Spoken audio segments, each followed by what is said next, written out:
সুপ্রিয় দর্শক মণ্ডলী, দেখেন আমাদের মরিচ আবাদ করেছে, মরিচের গাছ দেখেন।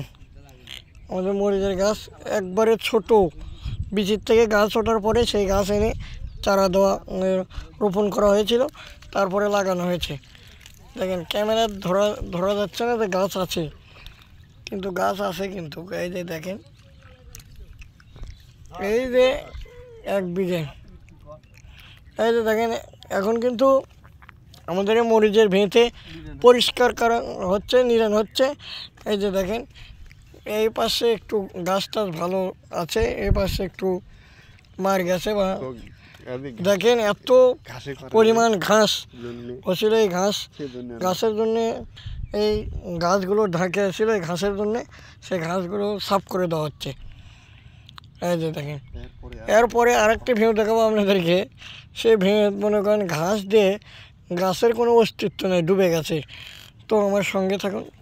এই দেখেন এই জমিতে 1 বিঘা, এই 1 বিঘা জমিতে ঘাস প্রচুর পরিমাণ হয়েছে, গাছও কিন্তু বড় বড় হয়েছে। তারপরে সেই জমির মালিক ওই পাশে ঘাস নিংড়াচ্ছে, ওই যে পাশে জুম করে আপনাদেরকে দেখাই। তো আমার ভিডিও ভালো লাগলে অবশ্যই লাইক করবেন এবং জীবন পাতা ইউটিউব চ্যানেল সাবস্ক্রাইব করবেন, জীবন পাতা ফেসবুক পেজ ফলো করবেন, আর আমার পাশে থাকবেন, বেল বাটনটি ক্লিক করবেন। এবং নতুন নতুন মরিচের কী নতুন ওষুধ আপডেট করি আমরা, এবং ওষুধ কতদিন পর দিই জানতে হলে কমেন্টে বলবেন। আর কীরকম হলো আমাদের গাছ আর অন্য মানুষের গাছ কীরকম হয়েছে দেখতে চাইলে কমেন্টে লিখবেন। আজকের মতো বিদায়। আসসালামু আলাইকুম ওয়া রাহমাতুল্লাহ।